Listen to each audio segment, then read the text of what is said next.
nama saya Atria Mareta dari jurusan Tadris Matematika Lokal 4A dengan NIM 2410205067. Di sini saya akan membuat video untuk memenuhi tugas mata kuliah metodologi studi Islam dengan dosen pengampu Bapak Muhammad Adi Gunawan. Nah, di sini saya akan membahas tentang teologi Islam, yaitu ilmu kalam. Baik, di sini saya akan menjelaskan tentang teologi Islam, yaitu ilmu kalam. Nah, kalam ini berarti pembicaraan atau perkataan. Nah, kenapa dia disebut dengan ilmu kalam? Karena ilmu ini membahas tentang persoalan firman Allah, sifat-sifat Allah, dan segala perdebatan keagamaan yang membutuhkan argumentasi. Nah, ilmu kalam ini dia tidak hanya mengajarkan apa yang dipercaya, tetapi dia juga mengajarkan mengapa hal tersebut dipercaya. Pengertian ilmu kalam ini dia yaitu tentang mempelajari tentang wujud Allah, kemudian mempelajari tentang sifat-sifat Allah, baik sifat-sifat yang ada pada Allah dan sifat-sifat yang mungkin ada pada Allah. Kemudian juga mempelajari tentang bagaimana hubungan Tuhan dengan manusia. Ilmu kalam ini disebut juga dengan ilmu ketuhanan. Nah, seperti contohnya pada wujud Tuhan, kita sering bertanya bagaimana kita membuktikan bahwa Allah itu ada. Nah, kita ambil analogi, misalnya kita mencontohkan siapa yang menciptakan jam. Jadi kita tahu bahwa jam itu ada, tapi kita kan tidak melihat bagaimana proses pembuatan jam, tapi kita sudah tahu bahwa jam itu ada. Nah, begitu pula kita bawa ke wujud Allah.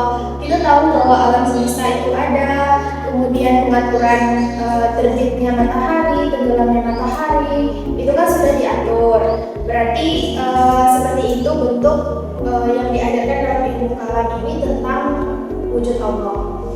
Adapun latar belakang dari ilmu kalam ini yang pertama yaitu perintah Al-Quran untuk berpikir. Nah, di sini yaitu Al-Quran, di dalam Al-Quran itu memerintah kita sebagai manusia yang mempunyai akal untuk berpikir dan merenungi tentang alam semesta, yaitu contohnya merenungi langit dan bumi yang merupakan salah satu dari ciptaan Allah. Kemudian yang kedua, munculnya perdebatan dalam agama dan perbedaan pendapat.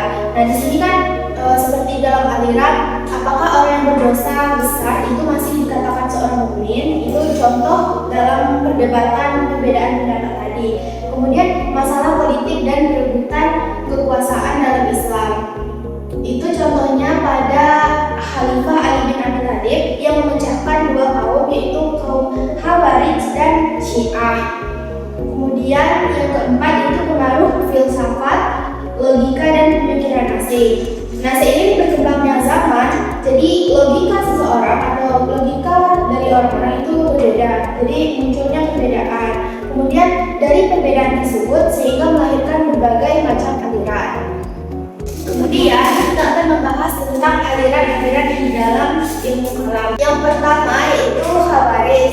Nah, di dalam Khawarij ini merupakan kelompok yang keluar dari kelompok Ali bin Abi Thalib melalui peristiwa Tahqir. Dalam kelompok Khawarij ini dia berpendapat bahwa seseorang yang melakukan dosa besar itu dianggap kafir. Nah, di dalam kelompok Khawarij ini dia sangat keras terhadap agama. Jadi di dalam Khawarij ini kalau sudah melakukan dosa besar berarti dia kafir, keluar dari Islam. Berarti dia itu sangat keras di dalam agama.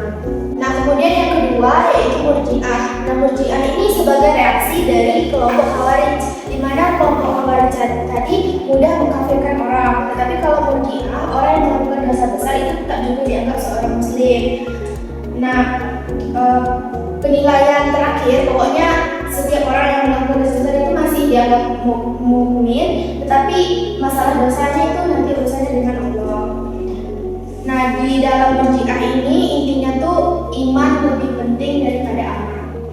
Kemudian aliran Qadariyah ini berpendapat bahwa semua ketentuan itu adalah atas kekuasaan Allah. Jadi misalnya apapun yang terjadi sekarang itu adalah atas perintah Allah, atas izin Allah. Jadi dia di sini seperti manusia itu juga ingin terjadi, maka itu sudah ditakdirkan oleh Allah. Jadi dia itu berpasrah kepada Allah, apapun yang dilakukan berarti itu semuanya karena Allah. Nah, dampaknya ini dia membuat manusia itu pasif, jadi tidak berusaha, kayak dia tidak mendapat pekerjaan, berarti ini memang takdir dari Allah. Kemudian yang keempat itu Qadariyah. Nah, Qadariyah ini kebalikan dari Jabariyah. Kalau Jabariyah tadi semua yang terjadi itu atas kehendak Allah. Kalau Qadariyah ini manusia itu memiliki tanggung jawab sepenuhnya atas perbuatannya sendiri. Jadi jika manusia itu bebas, dia akan menentukan perbuatan apa yang dia perbuat gitu. Jadi tujuannya itu untuk menjelaskan keadilan Allah.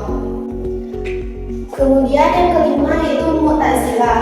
Nah, Mu'tazilah ini aliran yang menganggap bahwa dia itu sangat mengutamakan akal.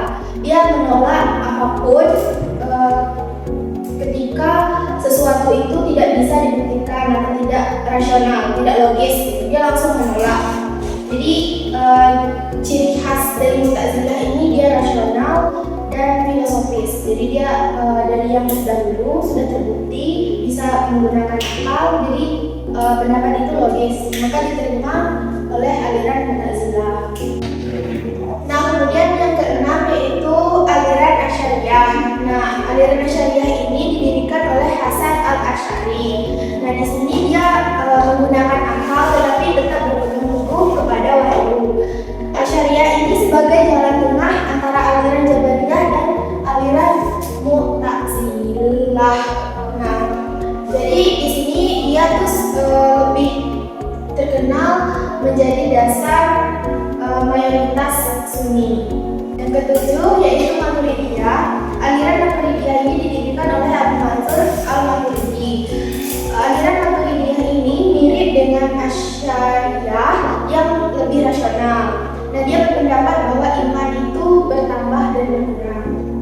Nah, kemudian yang kedelapan yaitu Syiah. Nah, Syiah ini merupakan kelompok dari Ali bin Abi Thalib. Nah, kelompok Syiah ini dia berpendapat bahwa kepemimpinan itu harus berasal dari keturunan Ali bin Abi Thalib. Dan kalau pemimpin itu dia mempunyai posisi yang khusus. Dan artinya kalau pemimpin itu dari keturunan Ali bin Abi Thalib, maka pemimpin itu bersifat keturunan. Yang ke-9 yaitu Ahlussunnah wal Jamaah. Ini merupakan aliran mayoritas umat muslim, di mana dia mengikuti ajaran Rasulullah dan para sahabatnya. Di mana di sini dia sebagai jalan tengah yaitu seimbang. Kemudian dia juga mengikuti ajaran di dalam bersumber pada Al-Quran dan Sunnah Nabi. Yang ke-10 yaitu Ibnu Rushd. Ini merupakan salah seorang filsuf muslim yang terkenal. Dia berpendapat bahwa menggabungkan filsafat dengan agama, dan agama dan filsafat itu tidak bertentangan. Jadi akal dan wahyu itu bisa berjalan bersama. Selanjutnya kita membahas persoalan ilmu kalam. Yang pertama itu tentang wujud Allah. Kita melihat bahwa alam semesta ini sudah teratur, berarti karena keteraturan itu maka ada yang mengatur. Kemudian yang kedua yaitu sifat-sifat Tuhan. Kita tahu bahwa Tuhan itu memiliki sifat wajib, mustahil, dan sifat jaiz. Jadi di sini teman-teman, apakah teman-teman tahu sifat wajib, sifat mustahil, dan sifat jaiz? Wajib ada, wajib. Boleh teman-teman semuanya, boleh sama-sama kita menyebutkan sifat wajib di bawah ya, dalam pertemuan 1, 2, 3. Wujud kita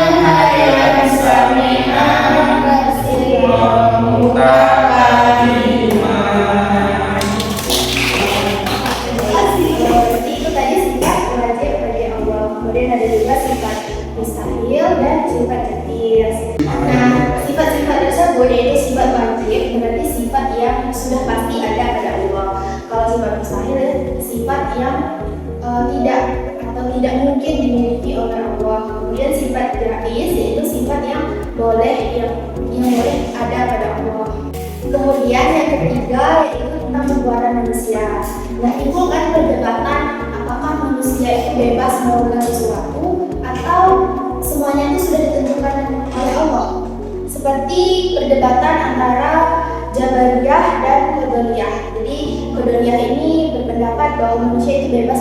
segala perbuatannya, dan Jabariyah ini kan berpasrah. Semua yang sudah ditakdirkan itu adalah kehendak Allah. Kemudian ilmu kalam ini juga membahas tentang keadilan Tuhan.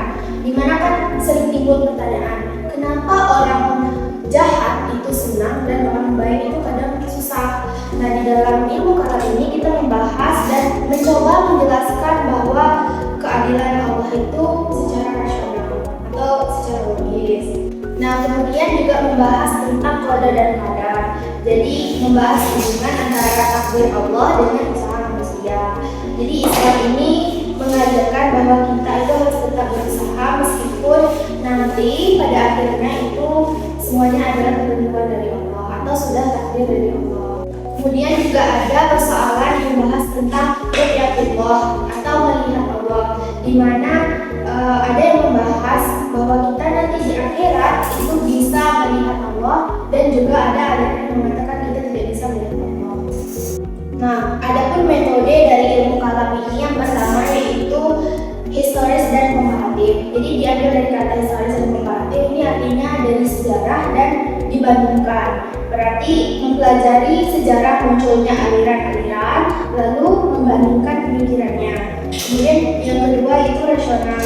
Jadi masalah akidah ini dibahas menggunakan logika dengan pemikiran yang masuk akal. Kemudian yang ketiga menganalisis aliran-aliran, yaitu dengan menjelaskan persamaan, perbedaan, kelebihan, dan kekurangan dari setiap aliran.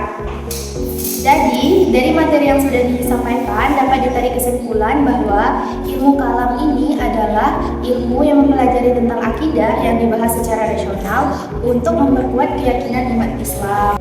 Ilmu ini penting karena dia mempelajari ajaran dalam Islam itu secara mendalam dan menjawab keraguan terhadap Islam, dan juga menghubungkan antara wahyu dan akal, dan dia juga menjelaskan perbedaan dari berbagai aliran. Baik, mungkin itu saja materi yang dapat saya sampaikan, dan jika terdapat kesalahan dalam penyampaian saya mohon maaf, dan semoga apa yang saya sampaikan bisa bermanfaat untuk kita semua.